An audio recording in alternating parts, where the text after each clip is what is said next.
नमस्कार। कलयुग क्या होता है? कलयुग कैसा होता है? हम सब इतिहासों से, लोगों से ये सुनते हैं कि जब कलयुग आएगा या जब कलयुग चरम पर होगा तो रिश्ते नहीं पहचाने जाएंगे।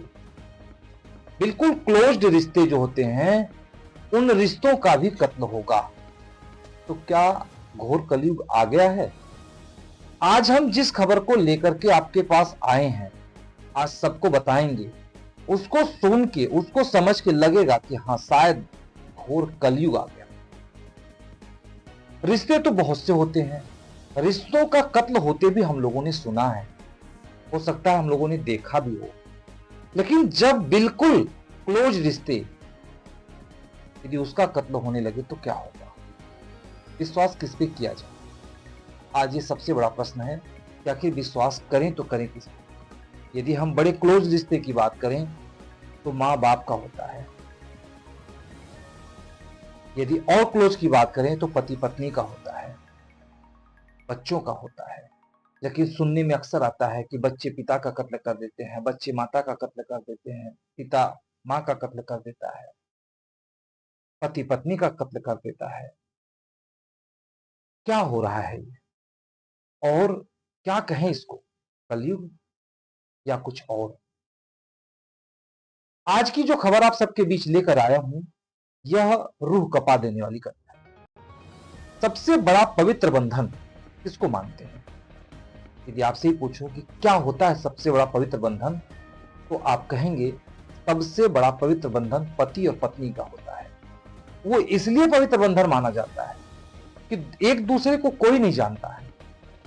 जब शादी होती है और 7 फेरों में जब आदमी बनता है, जब मंगलसूत्र पहनता है, 7 कस्में खाता है, 7 जन्म तक जीने मरने का वादा करता है। लेकिन आज की जो खबर मैं लेकर के आप सबके लिए आया हूं, 7 जन्म क्या, 7 हफ्ते भी ये कस्में नहीं चल सकी। जी हां, बिल्कुल आपने सही सुना। आज हम आप सबको बात करेंगे एक ऐसे दर्दनाक, खौफनाक हत्याकांड की जो सुन करके आपका कलेजा बैठ जाएगा। इस पवित्र रिश्ते से विश्वास उठ जाएगा और अपनों पर ही शंका होने लगेगा। जी हां, तो आज हम आप सभी दर्शकों को लेकर के आए हैं एक ऐसे खौफनाक हत्याकांड की बात, कहानी जो आपकी रूह कपा देगी। मामला है मध्य प्रदेश के इंदौर का। इंदौर की यह एक परिवार, जिस परिवार में एक युवती की शादी होती है। शादी के 1 हफ्ते बाद हनीमून का प्लान बनता है, लेकिन हनीमून पर पति की हत्या हो जाती है और हत्या के बाद पत्नी फरार हो जाती है। लगभग 1 हफ्ते तक पुलिस खोजबीन करती रहती है और पत्नी का सुराग यूपी के गाजीपुर जिले में मिलता है। और 9 मई 2025 को दिन में लगभग 11:30 बजे एक सुनसान ढाबे पर बदहास हालत में वह लड़की मिलती है, अपनी आपबीती सुनाती है और आपबीती के बाद पुलिस को जानकारी मिलता है और पुलिस उसको गिरफ्तार करती है। अब गिरफ्तार करने के बाद बहुत सारे सवाल उठने लगे कि क्या पति का हत्यारा पत्नी ही है? क्या पति की हत्या का मास्टरमाइंड पत्नी है? क्या पत्नी ने षड्यंत्र रच करके हत्या कराई है? और यदि हत्या कराई है तो इंदौर से आसाम और आसाम से यूपी का गाजीपुर जिला कैसे पहुंची और किस हाल में पहुंची? इन्हीं सारे प्रश्नों में आज पूरी मीडिया जगत उलझी हुई है। तरह तरह के प्रश्न किए जा रहे हैं, तरह तरह के खुलासे हो रहे हैं और आज हम जो खुलासे आपको करने जा रहे हैं, शायद सुनकर के आपका कलेजा बैठ जाए। तो ध्यानपूर्वक इस खबर को देखें। सच क्या है, झूठ क्या है, क्या यही कलयुग है? एक बार जरूर कमेंट कीजिएगा यदि इस खबर को आप किसी भी सोशल मीडिया पर देख रहे हैं तो। नमस्कार, मैं प्रभाकर द्विवेदी और आपको दिखाने जा रहा हूं क्राइम अलर्ट। जी हाँ, क्राइम अलर्ट के इस खास एपिसोड में आप सभी का मैं स्वागत करता हूं और बात करता हूं मध्य प्रदेश के इंदौर जिले पर। इंदौर से मेघालय हनीमून मनाने गए राजा रघुवंशी और सोनम रघुवंशी के केस में एक के बाद एक बड़े खुलासे होते जा रहे हैं। राजा के मर्डर के पीछे पत्नी सोनम का हाथ था और इस साजिश में सोनम का साथ उसके प्रेमी राज कुशवाहा ने दिया है। मगर इंदौर से लगभग 2000 किलोमीटर दूर शिलांग में सोनम ने इस हत्याकांड को कैसे अंजाम दिया, आज सभी का माथा इसी प्रश्न में घूम रहा है। अच्छे से अच्छे अधिकारी भी परेशान हैं कि आखिर जिसकी शादी एक हफ्ते पहले हुई है वो कैसे षड्यंत्र रच सकता है। तो आज उसी सभी से खुलासा करेंगे आप सबको।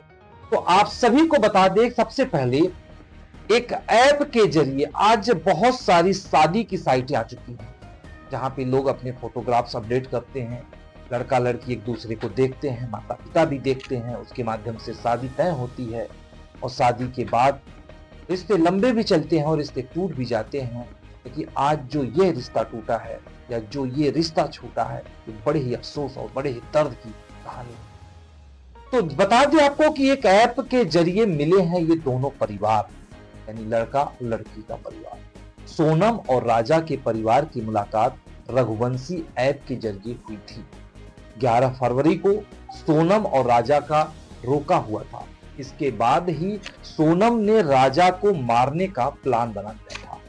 क्यों ऐसा किया, प्रश्न ये उठती है। तो आप सबको बता दें कि क्या था सोनम का प्लान।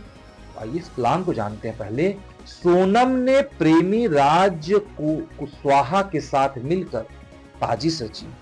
लूट के बहाने राजा का कत्ल कर देंगे और जब मैं विधवा हो जाऊंगी तो तुम मुझसे शादी कर लेना।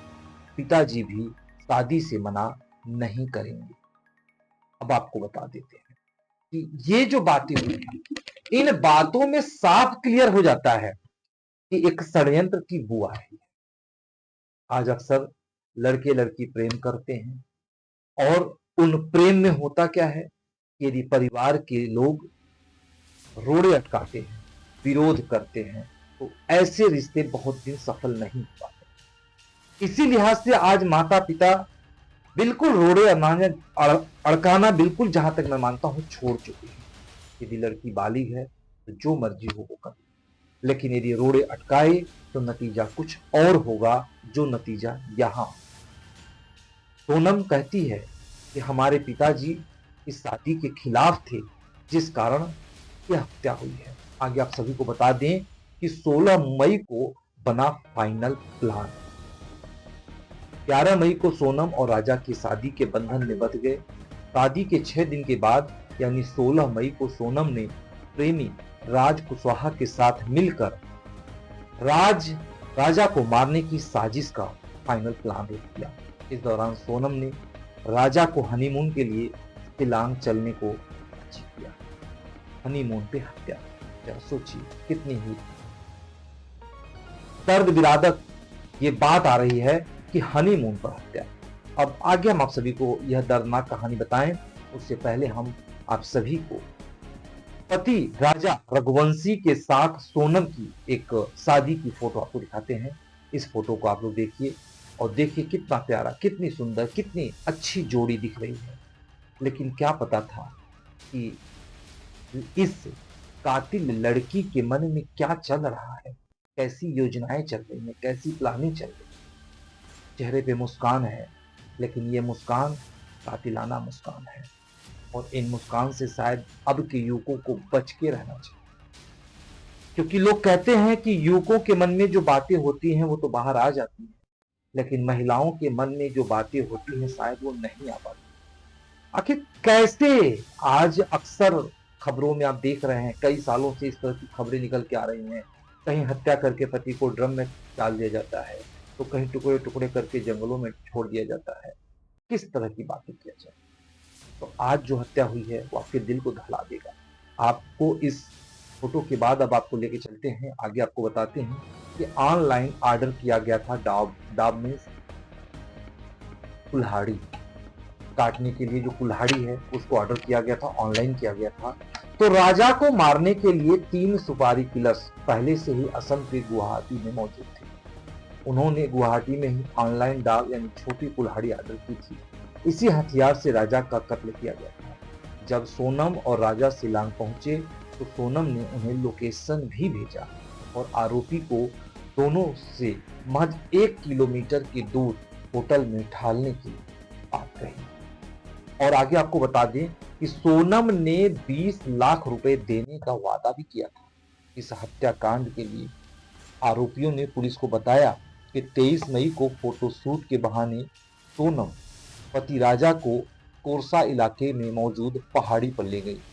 सोनम जानबूझकर थकने का बहाना करके पीछे चलने लगी।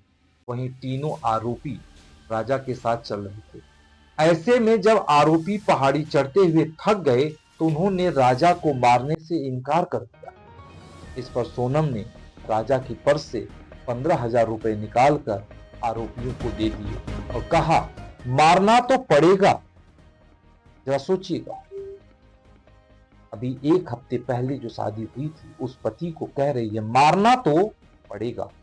साथ ही सोनम ने काम होने के बाद 20 लाख रुपए देने का भी वादा किया। आरोपियों के अनुसार जो आज पुलिस के गिरफ्त में है, उन्होंने कहा कि सोनम के थकने के बहाने राजा से कुछ कदम की दूरी पर पीछे हम लोग चल रहे थे।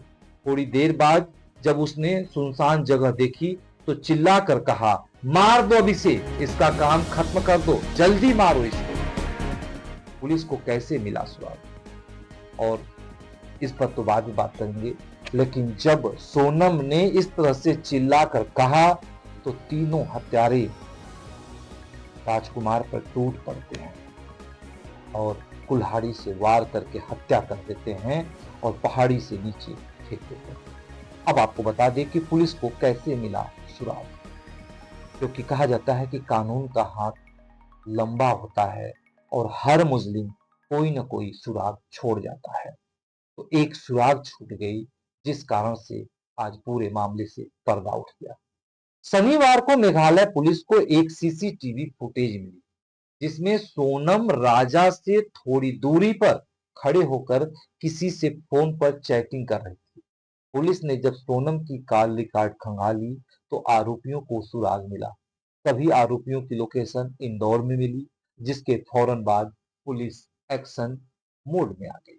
इससे यह साफ हो जाता है, आपको ये भी फोटो दिखा दी, ये फुटेज देखिए आप सभी लोग, कि आप देख पा रहे हैं कि राजा स्कूटी पे सवार है और सोनम आप देखते हैं पीछे लाल घेरे में जो आपको दिखाया जा रहा है, सोनम जो है मोबाइल हाथ में ली है और चैटिंग कर रही है। और इसी से स्पष्ट हो गया जब पुलिस ने इस टाइम की जब चैट डिटेल निकाला तो जिससे भी चैटिंग हो रही थी वो इंदौर के थे और ये दोनों भी इंदौर के थे। तत्काल पुलिस को शक हुआ, पुलिस इंदौर पहुंचती है और इनको गिरफ्तार करती है और इन गिरफ्तार करने के बाद ये खुलासे होते हैं। अब आपको बता देते हैं कि सोनम ने तोड़ दिया था अपना फोन। हत्या के बाद सोनम ने अपने मोबाइल को तोड़ दिया था। राजा की हत्या के बाद सोनम ने अपना फोन तोड़ दिया। आरोपी भी वारदात को अंजाम देने के बाद ट्रेन से घर वापस लौट आए। वहीं सोनम अकेले शिलांग से वाराणसी आ गई और फिर वहां से गाजीपुर पहुंच गई। पुलिस की पूछताछ में पता चला कि सोनम बनारस के रास्ते नेपाल भागने की फिराक में थी। हालांकि इस बीच जब उसे प्रेमी समेत सभी आरोपियों की गिरफ्तारी का पता चला तो उसने गाजीपुर में अपने आप को सरेंडर कर दिया।